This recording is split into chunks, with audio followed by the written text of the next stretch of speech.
Ladies and gentlemen, welcome back to the CryptoNews podcast. We're buzzing as always, and we have Gracy Chen on the show today. She's absolutely tearing it up. Her and the team at Bitget have made some crazy moves. Let's get into the intro.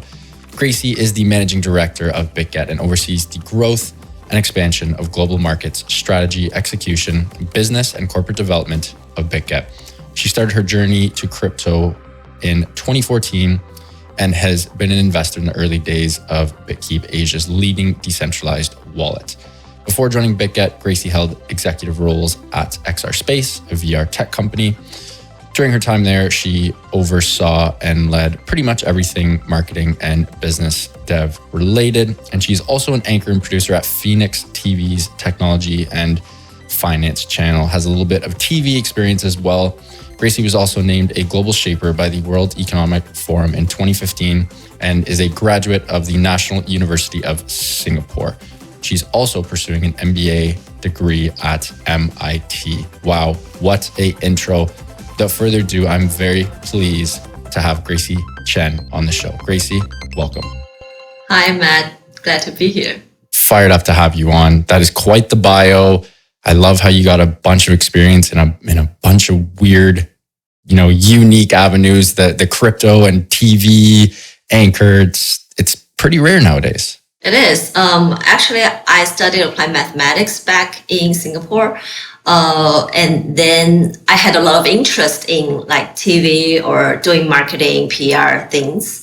So although I studied something very different, just like straight went to the TV station or TV industry right after my graduation. But I only did that for 1 year. Had a lot of fun, but I think I'm more in the manager or the technology industry rather than media. I mean, I love media. It's just like I love tech more. I love that. Let's get into Bitget. You and the team have made some crazy moves here. As a sports fan, let's talk about the news that actually came out today. We're recording on Friday, October 21st. This episode will air in 3 days on Monday, the 24th. You and the team secured a partnership, drum roll please, with the one and only Lionel Messi, the GOAT, yes, the greatest of all time. 700 or 800 tucks, something crazy like that. 7 Ballon d'Or awards. And this kicks off. Bitget, a perfect. Crazy partnership with you and Messi. And wow, what a treat. Congrats to you and the team. What was the purpose behind this? Walk me through some stories. How hard was it to get the big dog himself? Well, obviously, Messi is one of the most popular and widely recognized sports stars. And like you introduced, he's a recipient of so many, 6 European Golden Shoes. And then this year, he will join the Argentinian national team as a captain for his 5th World Cup. And I read somewhere that he actually said this very likely could be his last World Cup. So we are like super excited about being able to partner with him. So it's been a long process, like a few months. We've talked to himself, to his company or his agency, and everyone involved to cook this whole sponsorship. And the reason that we want to get into these sports sponsorship as well as some e-sporting sponsorship and partnership is that we do think that there are a lot of similarities in terms of the users, and we want to broaden our influence, not only influence of Bitget but also influence of crypto industry as a whole, so that we can reach out to this bigger audience and get them on board, or at least like get them be aware that there is such an interesting asset class called cryptocurrency, and hopefully they can be interested in Bitget and become our user, whatever. But we don't aim for just the growth or user. We really want to like broaden our user space, broaden the awareness and get more people interested in the space. Gracy, just building on the football partnership point, it seems that a lot of exchanges and crypto companies as a whole are really keen on partnering with football organizations, whether it's the league itself or blue chip and very famous teams. It appears that it really gives a lot of credibility to exchanges like yourselves or just crypto companies as a whole. I read your article on nftmag.io and you spoke about the synergy between crypto and football and why it works so well and the importance of crypto organizations partnering with football leagues and teams to really give that credibility. Can you sort of go more into detail on this point and just talk a little bit more about why you guys partnered with Juventus and why you're so keen on partnering with the football industry? That's a great question. I think if we look at everything from the sports industry, like no matter the football clubs or like famous football players, they do enjoy a very large base of fans and followers, which would help crypto exchanges like us to build up a better brand image and gain like massive awareness. And then you switch the shoes and where the industry or the crypto exchanges here, then you probably know that at the same time, these corporations is actually a very good win-win situation. And indeed, we're in this very trendy thing. Crypto blockchain is a big trend embraced by many industries and a lot of use cases such as NFTs, such as like some special events held in metaverse, all are very interesting technology-based or technology-empowered events that is happening in the space. And I think a lot of fans will be very interested in knowing them or participating in some of them as well. So that's why we have so many initiatives and sponsorship or partnership with them. And besides this like more commercial way of looking at them, I think there's another element that we as a company are very interested, which is the CSR activation. So for example, earlier this year I think it's in August, late July, early August, when I was in Los Angeles, and we had a CSR activation with Juventus stars Moiskin and Shinsky during their Juventus summer tour. And that's when we had the football players to participate in the charity-led basketball game.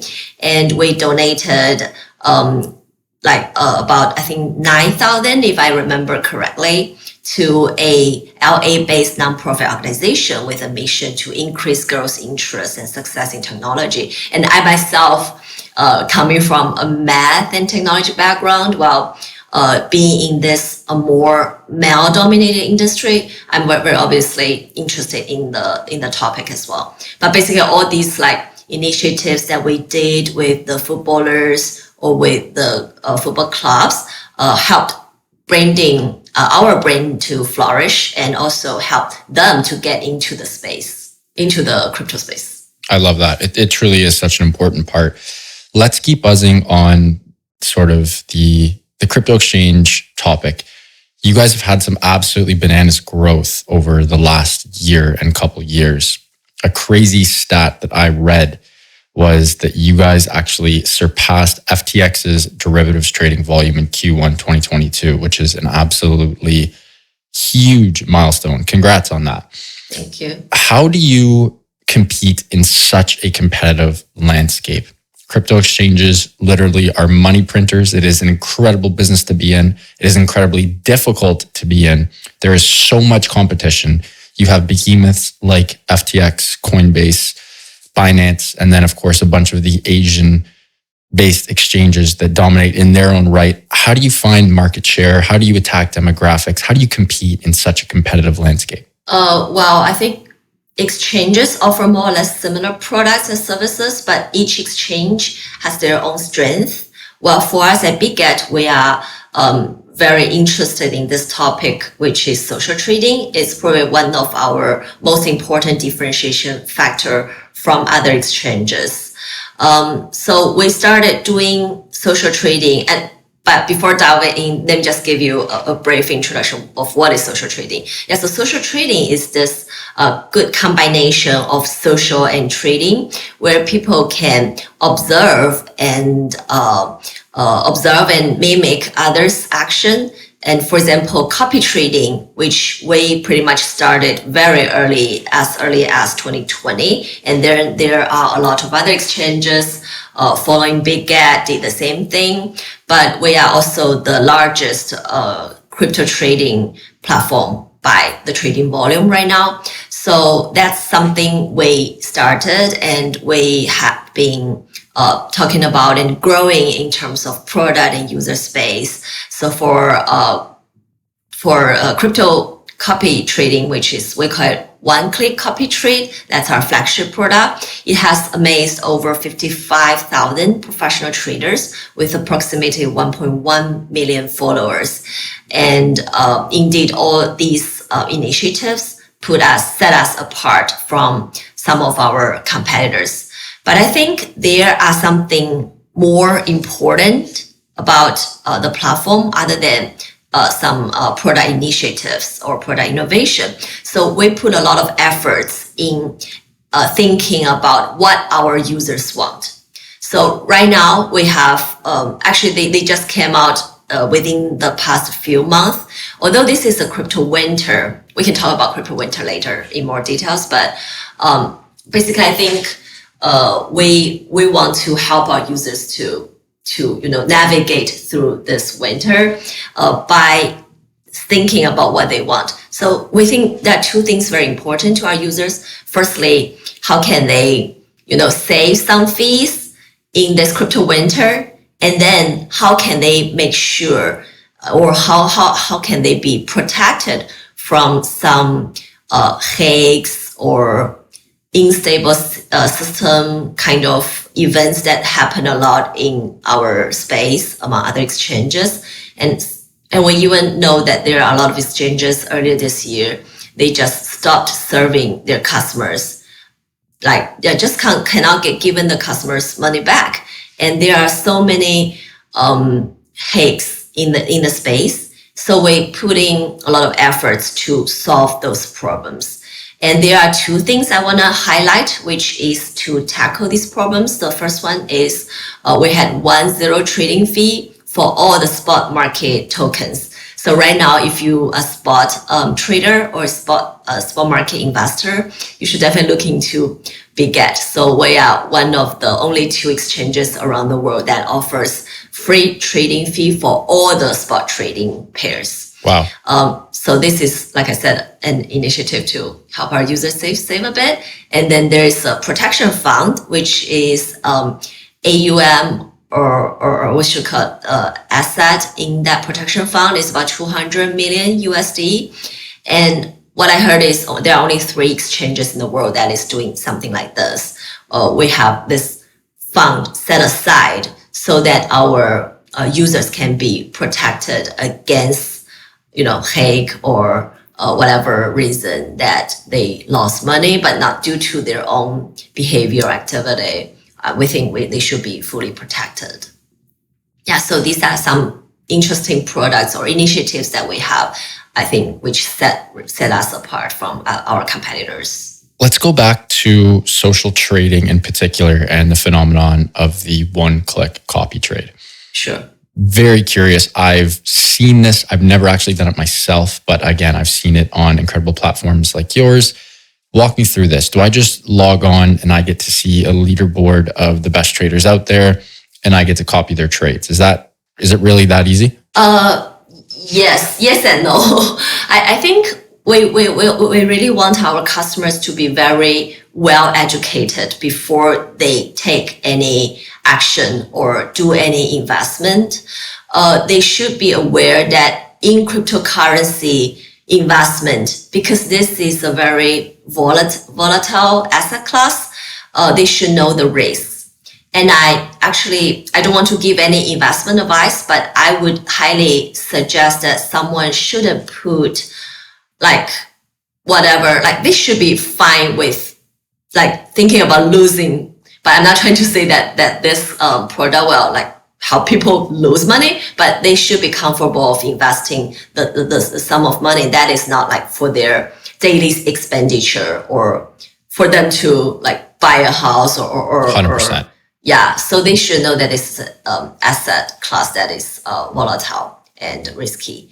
But yet, for the copy trading platform that we have, what we are doing, like you briefly mentioned about the billboard and where people can check out all the trading history. They can see the returns of specific, we call it elite traders, so that they can make a better choice among all of them. And then they can just like copy their trades. And right now we have that product for the derivative market. So you should be comfortable to do derivative investment if you are thinking about this. But very soon we are launching the same product for spot market because we saw there are so many interests around the space, and we want to just serve both derivative and spot market investors. Do you ever find that new traders jump to derivative trading too quickly? I, in particular, can't, I've screwed around with this in the past and it's worked and hasn't worked for me. I'm more speaking on behalf of my peers and friends and network, where a lot of rookie traders will get a little bit of that incredible taste from having a win or some profit on a spot trade. And then they'll be like, wow, I can 100x this if I get a little more ballsy and risky and go the derivative route. What's your advice for new traders? Do you think you should step into that right away? Do you think you should sort of go through your own little boot camp and training camp of leveling up and perhaps doing some spot and then some very light leverage of 2, 3, 5x kind of thing, and then jump into the derivatives? What do you think that workflow and progress should look like?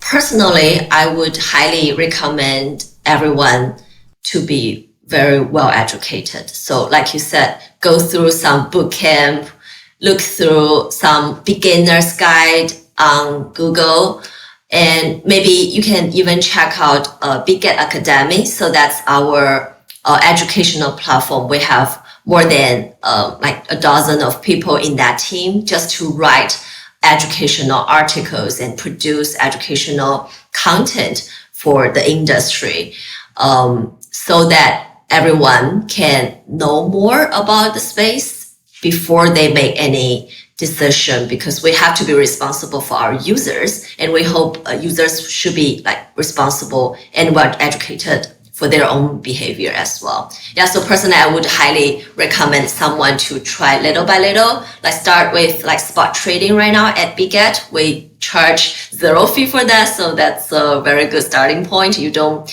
lose the trading fees. And then try some like activities or buy some altcoins. Maybe I think people should start with Bitcoin, ETH, all these like major coins. Then they can try some altcoins, get a taste of it, and maybe they can try NFTs, Launchpad, Launchpool, derivative. So these are more advanced investment instruments that people should definitely get them more education before doing anything. Very well said there. It is a tough one. Once people get a little taste of gold, they always want to go back for more, and it does get very addictive. Gracie, we're going to take a quick break and give a huge shout out to our sponsor of the show, and that is PrimeXBT. I've been using PrimeXBT for a hot minute now, as they offer a robust trading system for both beginners and professional traders. You can easily design and customize your layouts and widgets to best fit your trading style. PrimeXBT is also running an exclusive promo for listeners of the CryptoNews podcast. Use the promo code CryptoNews50 to receive 50% of your deposit credited to your trading account. Again, that's CryptoNews50, CryptoNews50, all one word, to receive 50% of your deposit credited to your trading account. And now back to the show with Gracie. Let's talk about some bear market trends and best tips, best practices. Crypto as a whole is a massive shit show right now. We are hurting. Crypto winter literally is en route, is already here, and throw winter on top of that. It's not going to be fun. Then you throw all of the macroeconomic shit shows in the world. It's going to get a little worse. At least I think it's going to get a little worse. What can we do to keep growing during this bear market, during crypto winter? For an exchange, I think we are really making a lot of effort to enhance our stand foot with a better trading experience, innovative products, and like asset protection. A lot of things we mentioned previously. And it really depends on who you are, like what's the exact role in the space for individual advice. But for me, I can probably only speak about Bitget. For example, we really think that this is a golden window, although it's a crypto winter, but it's still a golden window because a company's success is very visible during the bull market. But it's very easy to overlook the fact that all these successes are the results of efforts made during a bear market. And right now, we are building a lot of things. For example, we talked about Bitget Protection Fund, which is the 200 million USD consisting of BTC and USDT that we pledged aside to secure the value. And this acts as the safeguard for Bitget users and the Bitget trading platform, while also like help the users in this new era of safety and protection in the crypto space.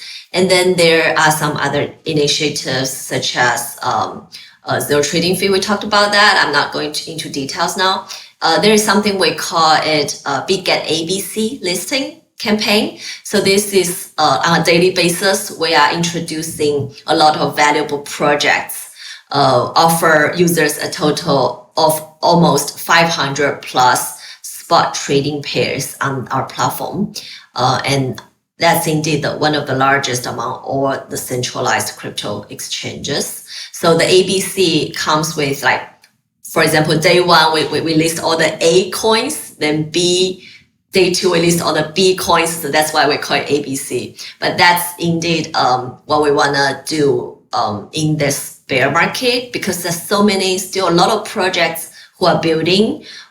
We have an investment arm, which invested a lot of, not necessarily like projects that listed in our exchange, but they've been looking into so many projects. And even if this is a winter that we all call it, but there are so many people who are still building, and we are amazed that they are still very good trading tokens or projects that is listed at our platform.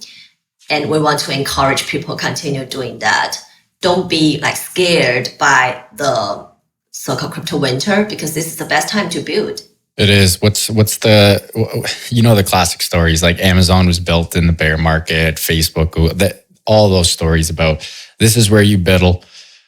Bear market city, population building. You love to see it. Gracy, this has been an absolute treat. I know we've talked a lot about Bitget and what you and the team are up to. I'd love to learn a little bit more about yourself. You have really climbed the corporate ladder and are now the managing director at Bitget, which is very, very impressive. Do you have any morning routines, nighttime rituals, any sort of, specific habits that perhaps assists you and helps you be the high performer that you are? I hope that I can give people a good answer, but actually what I'm doing exactly is just trying to work hard. I'm a very hardworking person. I try to work and I study about 16 hours per day. So that leaves me about 6 to 7 hours of sleep, and then another 1 or 2 hours for like eating or any daily activities. Yes, I try to work really hard, and I usually start my day at about 6 a.m. 7 a.m. so that I get to talk to my colleagues coming from all different time zones, because we are a global exchange. We are serving more than 50 countries customers. So right now we have teams around the world from all the 5 continents. And I need to like accommodate to some of their time zones as well. So I start very early and then I end also very late, like 12 midnight. So that's when I have like majority of my meetings scheduled so that I can talk to everyone around the world. And then maybe there is this good habit of thinking back. Like once in a while, I'll think about and talk to my team in terms of what we did, which is good, which is wrong, how can we improve. So I look at those like improvements a lot.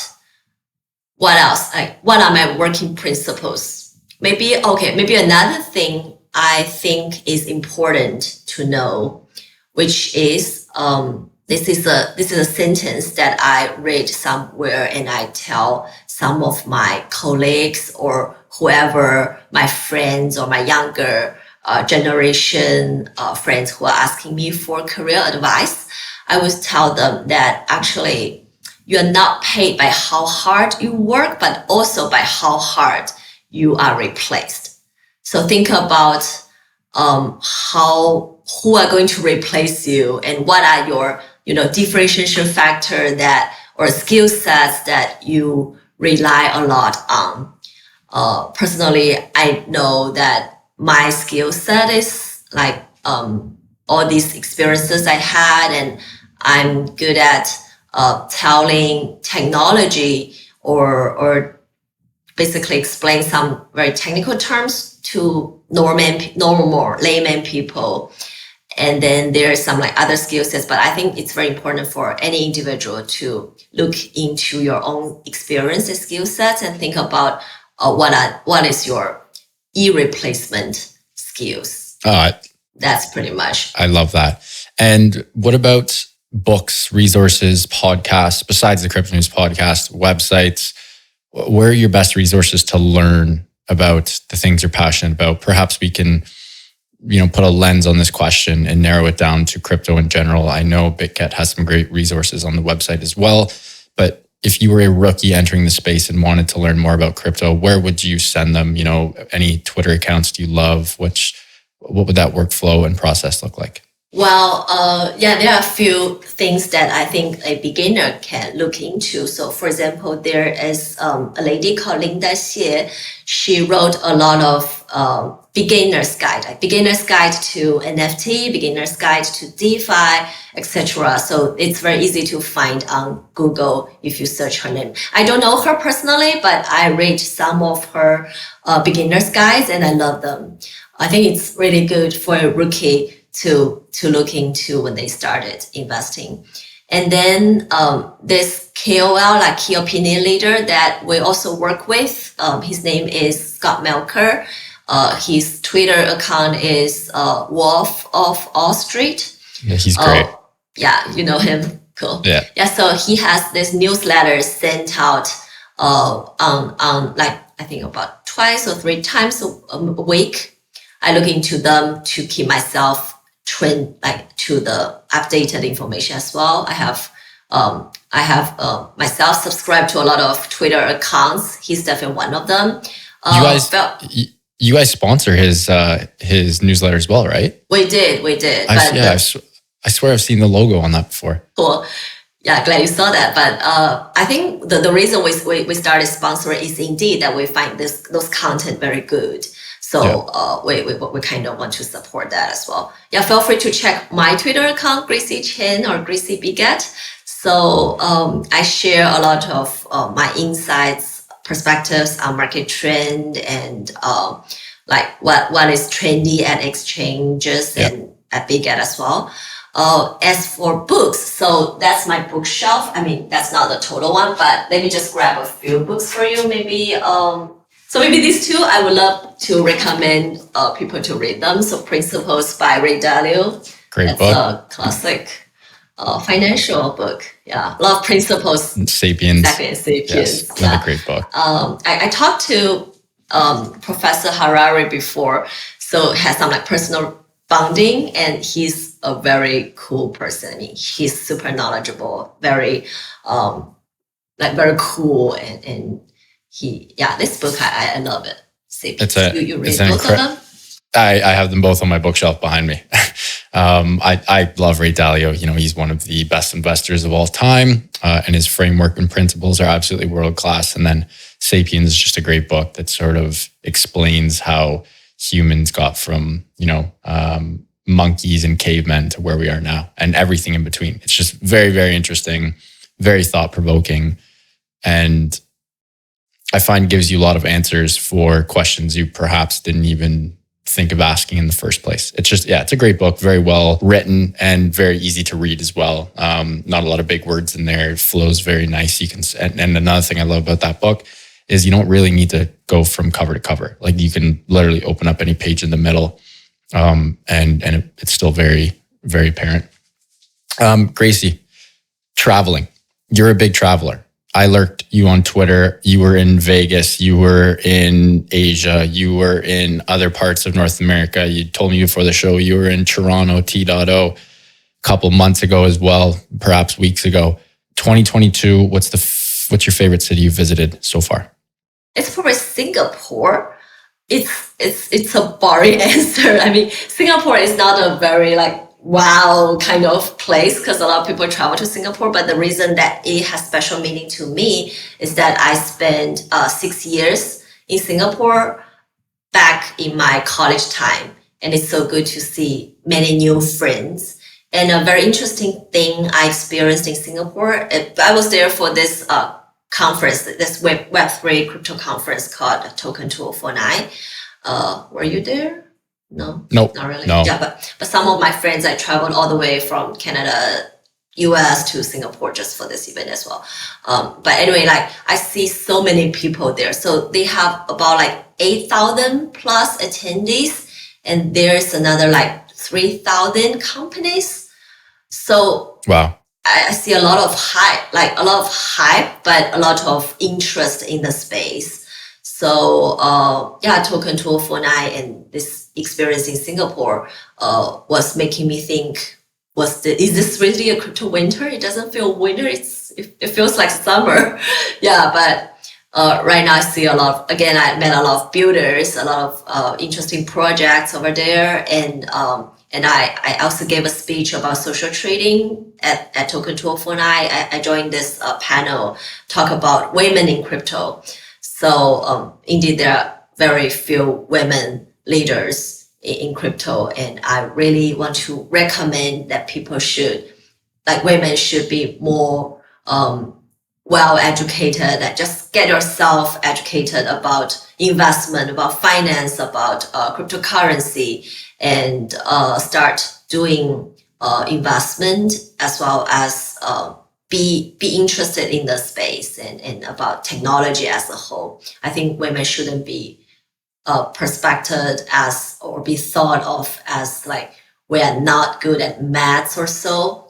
We are good at a lot of things. I've encountered so many very brilliant women, especially at MIT and around the world. Of course. So that's something that excited me a lot when I was in Singapore. Do you have any women in Web3 mentors you want to shout out? Or do you have any, perhaps not mentors, but one-way mentors, like authors or people you follow on Twitter who have really helped you, but perhaps aren't aware of you? I have a lot of those myself, but I call them one-way friends, where it's like people who are dead. Some of my favorite authors who I view as incredible friends of mine, even though they have zero clue that I exist, just because of how much I've learned from them.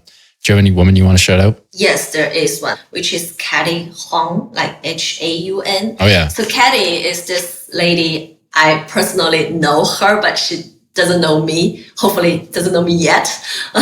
But so she was the partner at A16Z. Yeah. And then she started her own fund, which is one of the largest crypto-specific fund. You know her? Yeah, so I think she's really cool. And she was sharing some of her philosophy as well. I actually recorded one of her interviews on my phone. So, for example, I think she said... She's very switched on. She knows what she's doing. She said, no growth in comfort zone, no comfort in growth zone. And I really echo with that philosophy.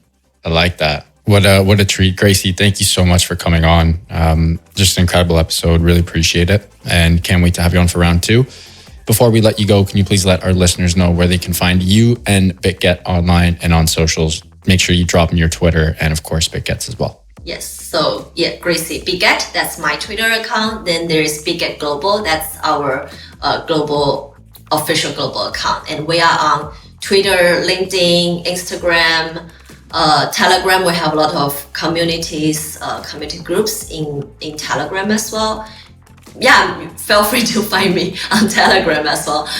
My TG is also Gracy Bitget, so we can like talk one-on-one. That's a risky move, dropping the Telegram. That's true. Maybe, yeah, I thought about it, but okay, let's give it a try. See how many fans Matt got. I was like, would that be too much? Maybe just Twitter.